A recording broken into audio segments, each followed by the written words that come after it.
Hi friend, मैं घनश्याम एक बार पुनः आप लोगों के बीच उपस्थित हूँ।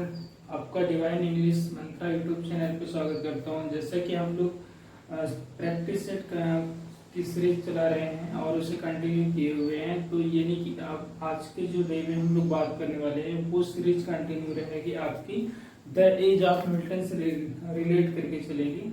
मैं बता दूं आपको कि आज वाला जो हम लोग करने वाले हैं वो रहेगा आपका डे 6। इसके पहले हम लोगों ने कर लिया है डे 5 तक।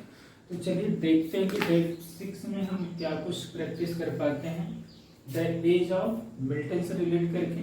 तो यहाँ देखेंगे, इसमें सबसे पहला क्वेश्चन हमारे पास है जो द एज ऑफ मिल्टन से दिया गया है आज के लिए। तो ये कह रहा है कि the age of Milton had 3 kinds of poetry. ये पूछ रहा है आपसे कि द एज ऑफ मिल्टन जो था वो हैड रखता था 3 काइंड्स ऑफ पोएट। कितने प्रकार के पोएट रखते थे? 3 प्रकार के। तो वो 3 प्रकार के पोएट कौन से थे ये आपको बता देगा। तो चलिए आज के ऑप्शन ये देख लीजिए, आपकी ये 4 ऑप्शन है।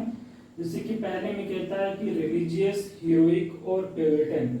यानी जो राइटर्स की बात कर रहा है कि वो कह रहा है कि हीरोइक है, रिलीजियस है और प्यूरिटन है। या वो आपसे ये पूछता है कि मेटाफिजिकल है, कवालियर है, प्यूरिटन है। या वो आपसे ये जानने की कोशिश करता है कि मेटाफिजिकल है, रोमांटिक है और ड्रामेटिक है। या वो आपसे ये पूछ रहा है कि कवालियर है, रिलीजियस है और क्लासिकल। तो आपको बताना है कि इसमें से 4 जो राइटिंग पोएट्स का जो ग्रुप है वो कौन सा ग्रुप आता था द एज ऑफ मिल्टन के समय में। चलिए, मुझे उम्मीद है कि आप सही ऑप्शन तक पहुंच गए होंगे। तो चलिए बिना देर के हुए हम लोग वीडियो को थोड़ा स्पीड से लेके चलेंगे, क्योंकि प्रैक्टिस है, कम समय में हमें ज्यादा सीखना है। तो चलिए देखिए, यहाँ पे मैं बता दूं आपका सबसे जो राइट वाला ऑप्शन ये है। आप याद रखेंगे कि अगर मिल्टन की एज के इस समय के अगर काइंड्स की बात की जाए तो आप इसे याद रख लीजिएगा कि MCP। क्या याद रखिएगा? MCP मतलब देखिए, एम का मतलब हो जाएगा मेटाफिजिकल, सी का मतलब कवालियर होता है और पी का मतलब प्यूरिटन। तो MCP जो पोएट्स इनके शासन मतलब इनकी एज में रहे। इस प्रकार से हमारा ऑप्शन नंबर सी होता है बी। अब हम लोग ले लेते हैं नेक्स्ट नंबर इसके यहाँ पे। तो हमारा जो नेक्स्ट नंबर होगा वो क्या होगा वो देखते हैं। तो हमारा जो नेक्स्ट नंबर है ये है 48। अगर हम बात करेंगे 48 पे, तो 48 हमारा क्या है? Paradise Lost was written by Milton. ये कह रहे हैं कि देखिए कि Paradise Lost was written by Milton in the phase of his life. यानी कि जो पैराडाइज लॉस्ट था वो कब रिटन हुआ, यानी कब लिखा गया था? इन the phase of life of Milton. Milton ने अपने एज के कौन से फेज में पैराडाइज लॉस्ट को लिखने का काम किया था, ये बताना है। तो देखिए, यहाँ एज फेज की बात की गई है कि मिडिल फेज था, लास्ट था, स्टूडेंट या फर्स्ट। यानी कि वो फर्स्ट फेज में लिखे थे या लास्ट में लिखे थे या मिडिल में लिखे थे या वो अपने स्टूडेंट लाइफ में लिखे थे। तो ये बताना है आपको कि उन्होंने कौन से एज यानी कौन से फेज में लिखने का ये काम किया था। मुझे उम्मीद है कि आप लोग बता ले जाएंगे। ये क्वेश्चन बहुत ही आसान है और साथ साथ इम्पोर्टेंट तो है ही है। तो चलिए देखते हैं कितने लोग इसमें बताने में सफल हो जाते हैं। देखिए, मुझे उम्मीद है कि आप अपने ऑप्शन में पहुंच गए होंगे।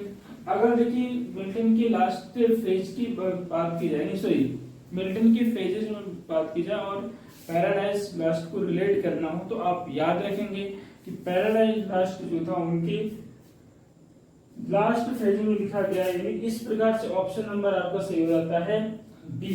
क्या सही हो जाता है? ऑप्शन नंबर बी सही हो जाता है। अब हम चलते हैं थोड़ा सा और आगे, 49 क्वेश्चन की बात करते हैं। Which of the following is a marks written by Milton. ये पूछा गया कि which of the following is a masque written by Milton. यानी आपको यहाँ 4 ऑप्शन दिए गए हैं, उन 4 ऑप्शनों में से ये बताना है कि कौन सा मास्क है, इनका जो रिटन वर्क है उस 4 रिटन वर्क में से कौन सा आपके लिए मास्क का काम कर, मतलब मास्क के रूप में जाना गया। तो आइए देखते हैं कि क्या है वो।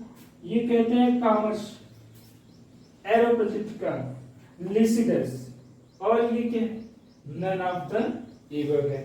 तो यहाँ 4 ऑप्शन है जिसमें से कॉमर्स है, एरोपैथिका है, और आपका क्या है, लिसिडस है, नन ऑफ द एबव। तो इनकी तो बातें छोड़ दीजिए। हाँ, यदि इन्हीं 3 में से होगा या तो फिर आपको नन ऑफ द एबव के साथ जाना होगा। तो चलिए, जहां तक मैं सोच पा रहा हूं आपके लिए कि ये सारी चीजें होनी चाहिए पता है। देखिए, तो ये हो गया आपका जो पहला वाला ऑप्शन आएगा, तो यानी मास्क। तो यहाँ देखा जाए तो कॉमर्स ही वो है जो मार्क्स के रूप में मिला है। तो ऑप्शन नंबर कौन सा सही हो जाएगा आपका, ए, यानी कॉमर्स है जो मास्क के रूप में मिला है, इसलिए आपका ऑप्शन नंबर सही हो जाता है ए। अब देखते हैं, हम थोड़ा सा और भी बातें कर लेते हैं। तो थोड़ा सा और भी बातें जब करेंगे तो हमें नेक्स्ट नंबर में क्या आएगा वो देखते हैं। ये कहते हैं कि भैया in which poem does the following statement appear?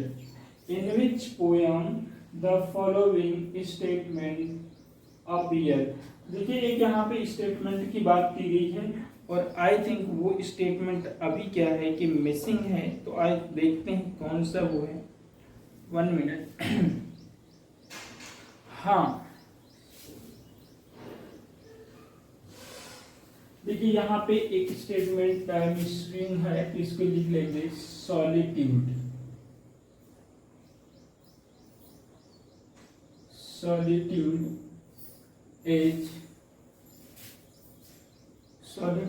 sometimes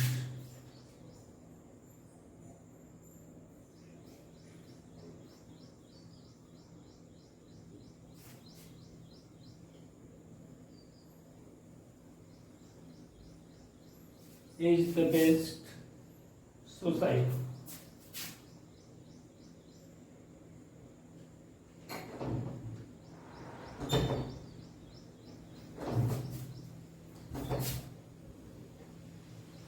चलिए, तो यहाँ पे देखिए, सॉरी थोड़ा सा मिसिंग हो गया था यहाँ पे। तो यही आपसे पूछा गया है कि in which poem does the following statement appear. तो ये है कि solitude sometimes is the best society, यानी ये बताना है कि solitude sometimes is the best society. कौन से ऑप्शन में कौन से वर्क से दिया गया है, ये आपको बताना है कि सॉलिट्यूड, मैं बार बार रिपीट कर रहा हूं क्योंकि ये मिसिंग था, solitude sometimes is the best society, ये किस वाले मतलब कि वर्क से लिया गया है, ये आपको बताना है।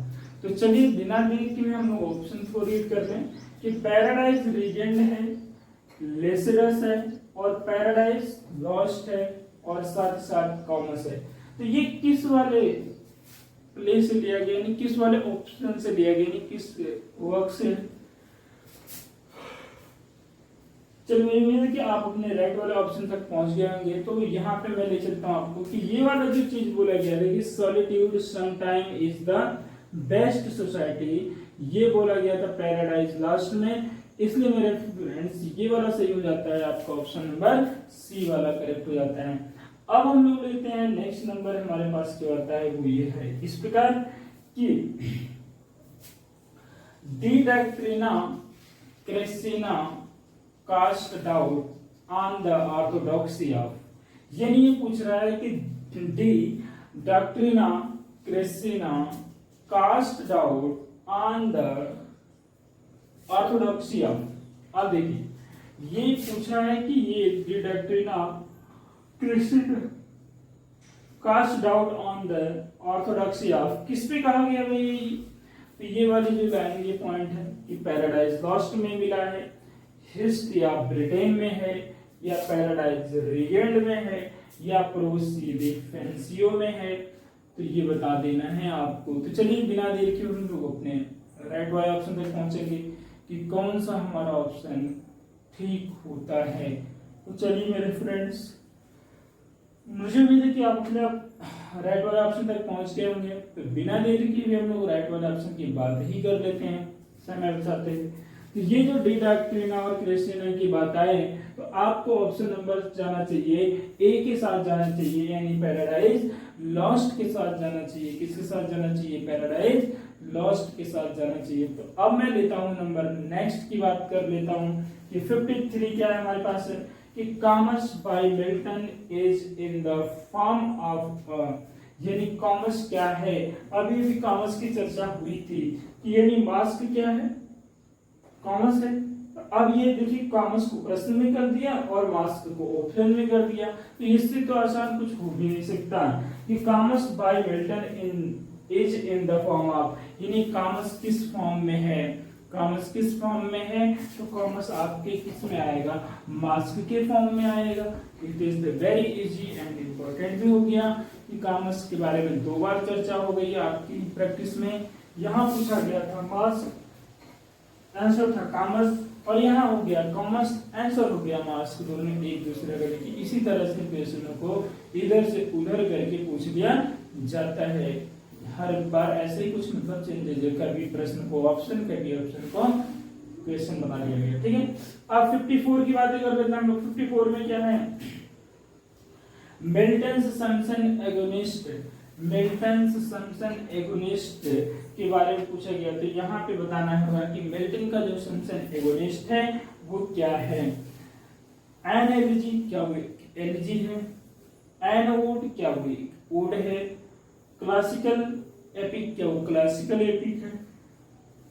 या क्लासिकल ट्रेजेडी, जो सैमसन एगोनिस्ट है वो क्या है?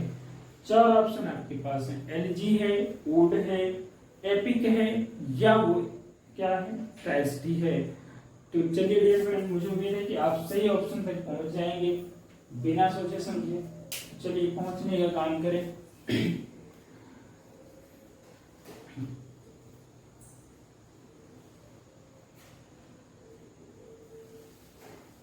चलिए तो देखते हैं कि क्या होता है, कैसे होता है।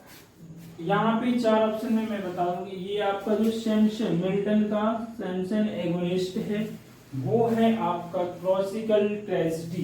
क्या माना जाएगा? क्लासिकल ट्रेजेडी माना जाएगा। तो चलिए बिल्कुल आई थिंक, चलिए फ्रेंड्स ये आज के लिए हमारा हो गया। ये आपका मिल्टन सैमसन एगोनिस्ट के साथ जो क्लासिकल ट्रेजेडी, ये आपका सही ऑप्शन है। तो इसी के साथ आज का हमारा डे 6 कंप्लीट होता है और डे 6 को करने में आप सफल हो गए हैं।